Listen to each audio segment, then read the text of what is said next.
pemirsa PMTV dimanapun Anda berada. Semoga kabar baik selalu menyertai pemirsa PMTV dimanapun berada. Baik, kita kembali lagi di Ngopi Ngobrol ala PMTV. Dan pada kesempatan yang berbahagia ini, kita ngopi, kita ngobrol bareng dengan seseorang yang sudah tidak asing lagi di dunia PMTV, yang sudah sering mira-miri di layar kaca PMTV. Namun pada kesempatan hari ini kita tidak akan mengulas beliau tentang kesibukannya di PMTV, akan tetapi kita akan mengupas tentang sisi lain dari sosok beliau ini. Karena beliau ini juga disibukkan dengan kegiatannya sebagai konsultan pendidikan dan juga pemerhati anak.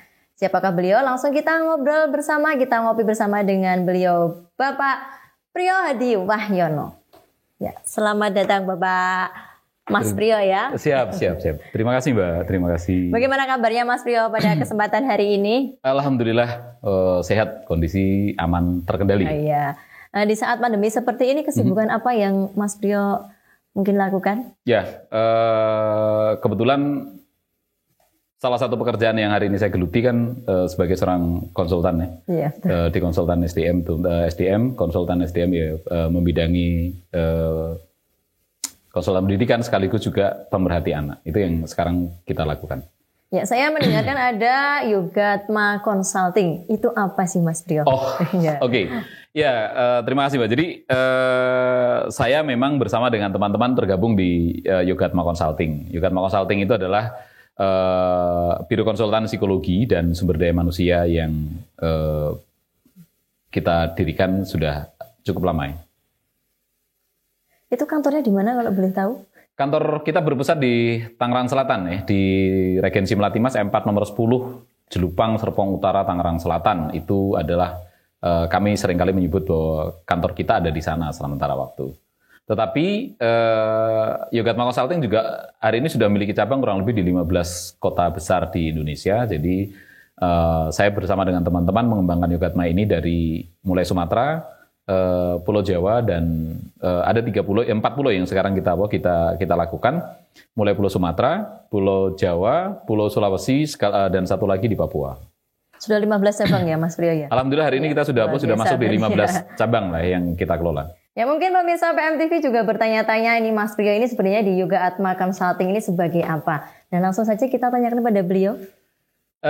Ya alhamdulillah saya di Yogatma Consulting dipercaya oleh teman-teman untuk mendirect teman-teman. Ya. Saya tidak bisa menyebutkan secara teknis posisi, tapi hari ini saya dipercaya oleh teman-teman untuk mendirect Yogatma Consulting secara penuh.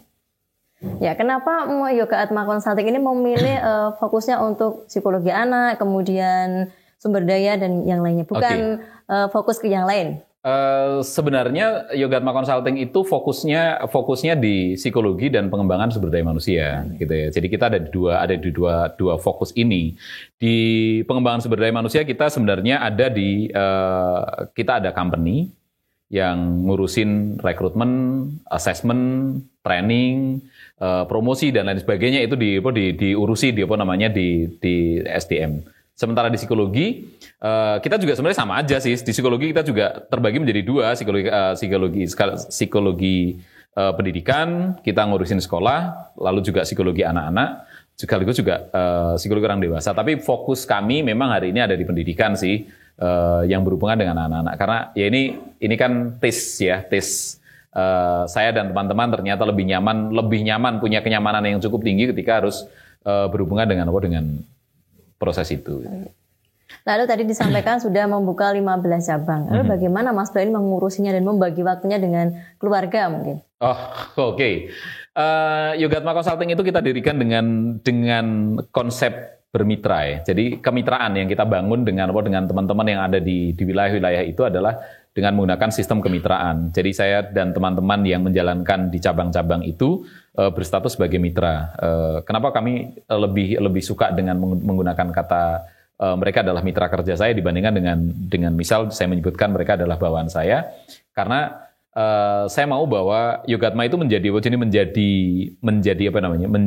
tanggung jawab dari semua orang yang di dalamnya merasa sama-sama memiliki.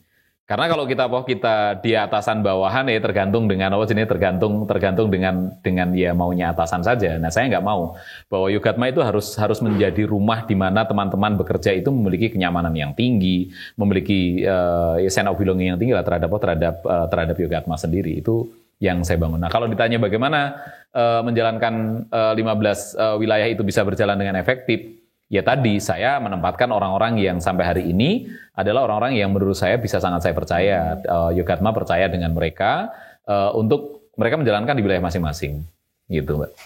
Ya, lalu ini juga Mas Brio, ketika ada mungkin orang yang ingin berkonsultasi lalu dari luar kota, itu bagaimana untuk bergabung atau mungkin berkonsultasi langsung dengan Yogatma? Yogatma di tempat-tempat yang sudah ada layanan kantor cabangnya, maka kita juga biasanya menyarankan ke kantor-kantor itu. Tetapi ketika mereka berada pada posisi wilayah yang belum terjangkau, dan jika memungkinkan, biasanya kami turunkan tim. Kalau memang memungkinkan harus sampai pada turun tim untuk ikut melakukan penanganan pada satu case atau satu hal yang dialami oleh calon customer atau klien kita.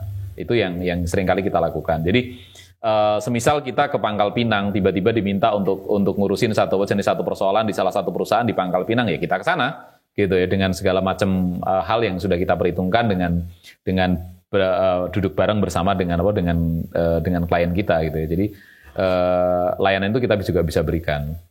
Selain kalau mereka kalau di daerah-daerah yang sudah ada kantornya sih mereka tinggal datang aja, tinggal temui para teman-teman yang ada di wilayah, gitu. Ya, lalu untuk pada saat ini kan pandemi ya Mas ya, kemudian segala sesuatu yang dilakukan secara virtual. Apakah Mas Brio sendiri sudah melakukan konsultasi atau secara virtual, mungkin trainer secara online? Ya, secara kebetulan saya secara pribadi memang lebih berposisi sebagai seorang trainer dan motivator sebenarnya, dan pukulan telak juga sebenarnya bagi saya yang biasa malang melintang di Indonesia, gitu ya, punya waktu jalan-jalan lebih banyak, tiba-tiba harus nongkrong di depan rumah, di dalam rumah, gitu ya, di depan atau di dalam rumah, dia seolah-olah kita juga bekerja secara penuh. Iya, sampai pada hari ini saya juga udah melakukan itu. Jadi kita melakukan webinar dengan berbagai macam metode dan seterusnya, training online, training via virtual, konsultasi virtual, bahkan tes psikologi hari ini yang kita lakukan untuk beberapa company, juga untuk sekolah, itu kita lakukan dengan cara online prosesnya. Lalu kalau misalkan secara online, apakah itu fee-nya free atau bagaimana? Oh enggak, karena Yogatma itu kan based on data. Kita itu record data dari klien untuk dijadikan bahan pembicaraan lebih lanjut. Nah, biasanya kalau ya karena yang kami jual itu adalah jasa, maka ya suka atau nggak suka jasa dari yang kita keluarkan itu yang nanggung pasti harus kliennya ya. Suka atau nggak suka itu. Baik pemirsa PMTV, kita akan kembali lagi setelah yang mau lewat berikut ini.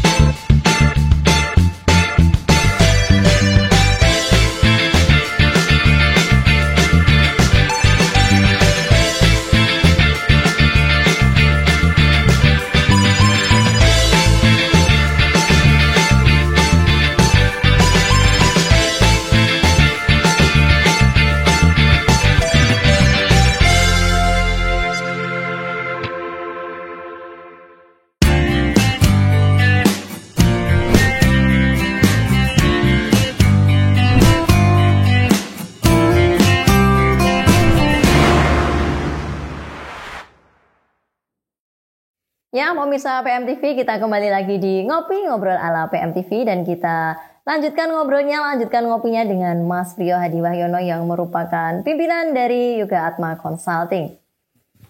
Baik Mas Brio, tadi sudah diceritakan begitu banyak sekali bahwa Mas Brio ini mengurusi di Yogatma Consulting dan ternyata sebagai pimpinannya. Lalu bagaimana dengan yang dihadapi Mas Brio selama ini? Apakah selama ini sudah menangani beberapa mungkin kasus yang begitu rewel atau mungkin menghadapi klien yang begitu rumit?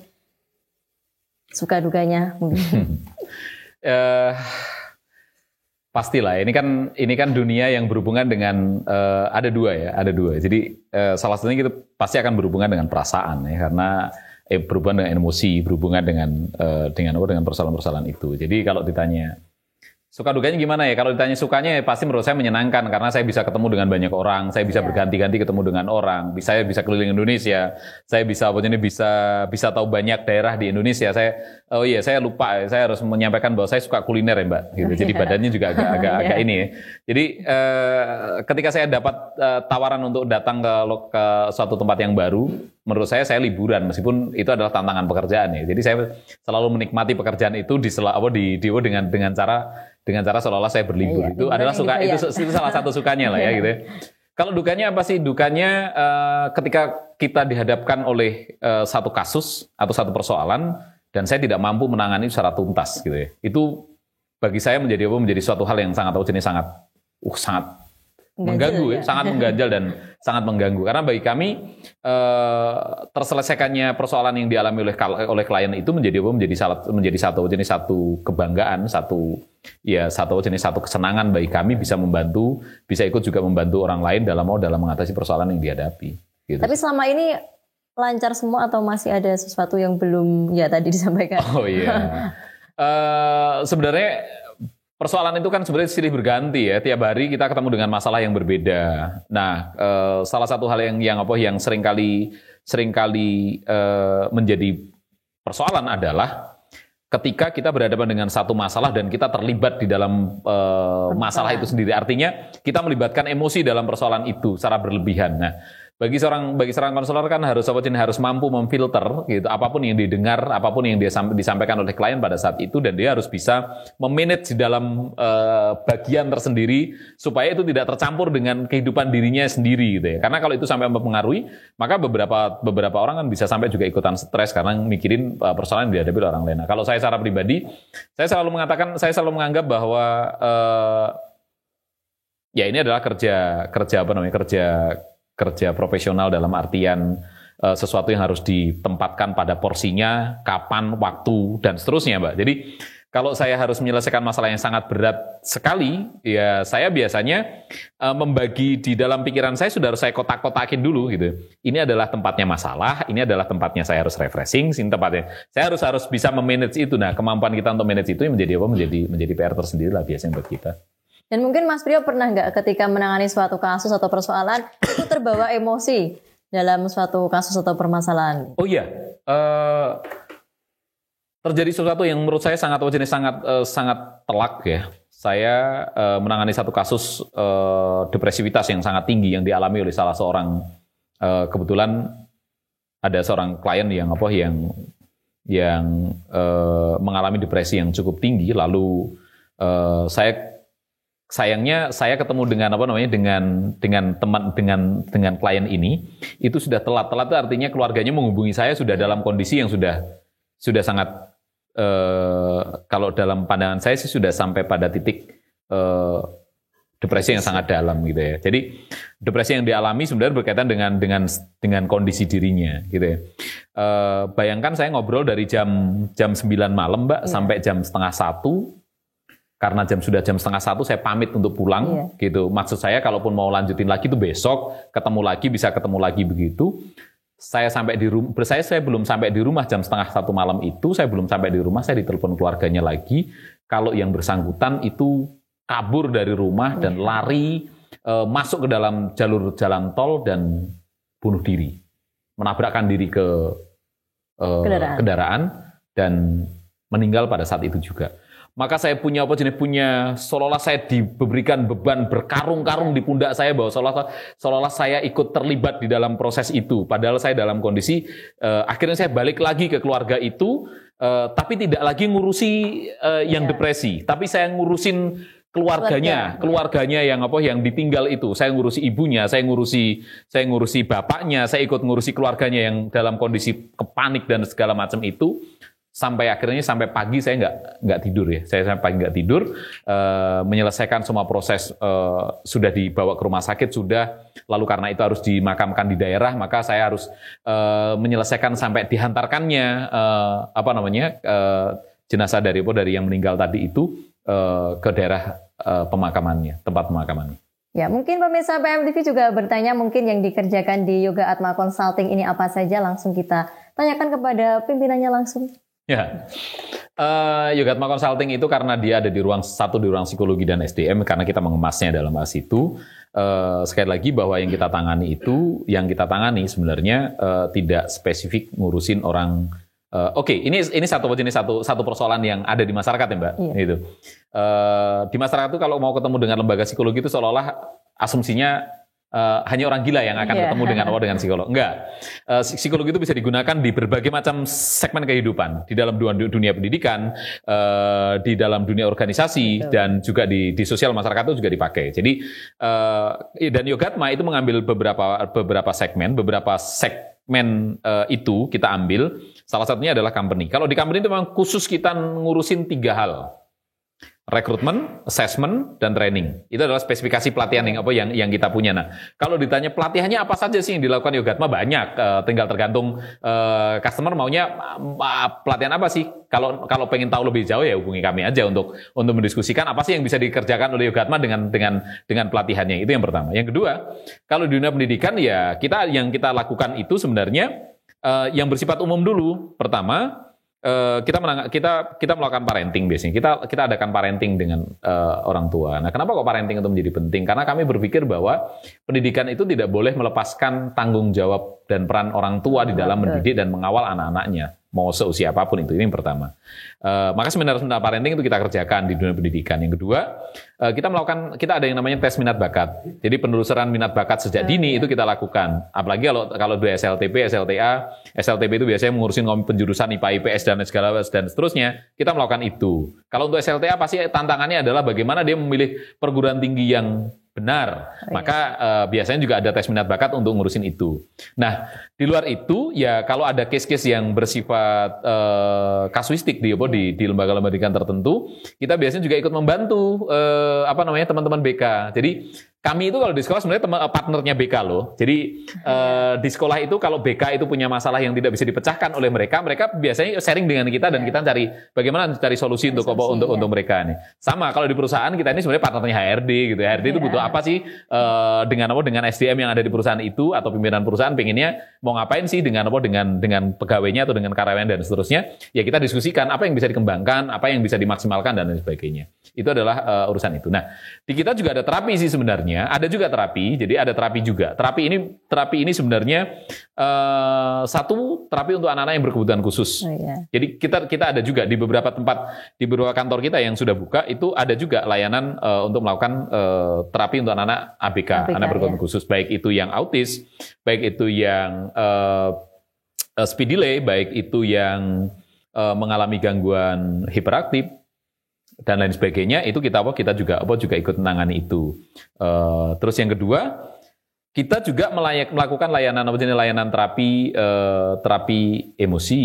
Terapi emosi itu artinya orang-orang yang mengalami gangguan emosi lah. Saya tidak ingin mengatakan gangguan kejiwaan lah kayaknya. Jadi orang-orang yang mengalami gangguan emosi kita biasa lakukan gitu ya dengan beberapa pendekatan ya, karena kita mengadopsi dengan berbagai macam metode yang kita punya, atau Yoga Atma mengadopsi berbagai macam metode yang kita kalkulasi, yang kita rangkum menjadi metode Yoga Atma, dan itu yang kita gunakan untuk menjadi alat terapi bagi orang yang mengalami hambatan emosional atau persoalan-persoalan yang berkaitan dengan emosi. Mental lah urusannya, pokoknya gangguan-gangguan mental boleh lah gitu kan datang ke kita gitu ya, stres dikit boleh lah curhat ke kita gitu ya, atau kalau gimana sedikit gitu ya boleh lah datang ke kita. Lalu tadi tentang terapi untuk ABK, itu salah satu metodenya itu apa? Kalau ABK itu banyak sekali sebenarnya metodenya. Jadi yang paling utama itu kan bukan jenis metodenya yang sebenarnya perlu diperlukan. Jadi anak-anak ABK itu membutuhkan penanganan secara khusus. Ya, kita memberikan layanan itu bagi anak-anak yang ABK kan banyak nih jenisnya. Autistik ya harus terapi autis, gitu, harus terapi autistik. Yang terapi bicara ya dia yang mengalami hambatan bicara, ya berarti dengan terapi bicara. bagi mereka yang mengalami disleksia ya berarti metode yang berhubungan dengan disleksia yang kita lakukan untuk mereka. Kalau untuk anak-anak yang berkebutuhan khusus, anak-anak hiperaktif ya pasti akan berhubungan dengan itu sih kalau ininya. Yang jelas di Yogatma, hal-hal yang tadi saya sebutkan berkaitan dengan anak-anak ABK bisa nggak ditangani di Yogatma? Bisa. Kita juga ada layanan terapinya gitu ya. Di beberapa cabang kita sudah di beberapa cabang yang kita buka itu, meskipun belum semuanya ya, tapi hampir semuanya itu ada tempat terapinya. Jadi mereka bisa juga kita ya orang tua yang memiliki hambatan. Karena kami berpandangan begini bahwa anak itu tidak ada yang bermasalah gitu ya. Jadi karena anak tidak yang bermasalah, maka kita perlu memfasilitasi supaya ikut menyelesaikan masalah itu gitu ya. Meskipun kita seringkali mengatakan bahwa ini anak-anak spesial gitu ya. Spesial. Nah, kita juga harus menangani dengan cara yang spesial. Maka ya kita gunakan berbagai macam metodologi untuk juga ikut membantu menyelesaikan itu. Lalu tadi di Yoga Atma Consulting kan banyak sekali yang ditangani. Kalau misalkan berkonsultasi tentang kantong kering mungkin menerima tidak? Kalau berbicara tentang bagaimana ngisi kantong kering, saya cuma ingin mengatakan, mari sama-sama kita berdoa dan bekerja keras untuk bisa mendapatkannya. Karena tidak ada cara yang paling efektif kecuali kita hanya bekerja dan mengusahakan semaksimal mungkin. Yang penting obah. Nah, falsafah orang Jawa kan gitu, Mbak. Jadi ora obah ra mamah ya. Kalau kita berarti harus terus bergerak dan beraktivitas, apalagi di masa pandemi sekarang ini. Kita nggak cukup kan hanya boleh ngeluh saja. Kita nggak cukup hanya dengan menghujat pemerintah saja seolah-olah pemerintah nggak merhatikan kita dan seterusnya. Nggak bisa lah. Pemerintah juga udah bekerja. Kita semua orang juga sudah melakukan secara maksimal. Hanya pertanyaannya adalah apakah kita mau melihat ini sebagai hal yang bisa kita terima secara akal sehat atau tidak, begitu. Ya, mungkin Mas Priyo, pemirsa PMTV pun juga ingin mengetahui jika pemirsa PMTV mungkin ada sedikit kendala, mungkin ada yang mengganjal dan ingin dikonsultasikan dengan Yogatma Consulting ini, kemanakah harus berkonsultasi? Ya, boleh lah. Kalau saat ini Yogatma Consulting bisa diakses di www.yogatmaconsulting.co.id, bisa dibuka di sana juga. Bisa di Facebooknya juga bisa, di Yogatma Consulting juga. Di IG-nya juga ada juga di Yogatma Consulting juga. Tinggal di searching aja, dicari. Atau juga bisa menghubungi saya langsung deh, Mbak. Gitu kan. Saya Priyo Hadi Wahyono, saya biasa di Facebook juga dengan nama yang sama, Priyo Hadi Wahyono. Di IG juga dengan nama Wipriagung, Priyo Hadi Wahyono juga. Lalu kalau mau akses nomor WA saya, biasa saya share WA saya sebagai alat komunikasi di 0813-8130-4556. Saya ulang lagi, saya ada di nomor 0813-8130-4556. Atau kalau mau call langsung saya bisa di 1863861. Saya nomornya ngapal nomor ternyata ya. Jadi di 08788 1863861 kalau mau kontak langsung direct dengan saya. Ya, nanti gitu. Langsung saya call ya. Siap, boleh Mbak. Jadi sangat lengkap sekali, bisa di www.yogatmaconsulting.co.id. Ya, kemudian di via Facebook juga ada, silakan dicari di Yoga Atma Consulting. Di Instagram pun juga ada di Yoga Atma Consulting. Jadi buat pemirsa PMTV tidak usah bingung lagi, langsung saja dihubungi di yang sudah disampaikan tadi. Dan semoga ngopi pada kesempatan hari ini juga bermanfaat buat pemirsa PMTV semuanya. Terima kasih kepada Mas Priyo yang sudah menyempatkan atas undangannya. Ya, ngopi bareng kita hari ini. Semoga bermanfaat. Sekian dari kami. Wassalamualaikum warahmatullahi wabarakatuh. Waalaikumsalam warahmatullahi wabarakatuh.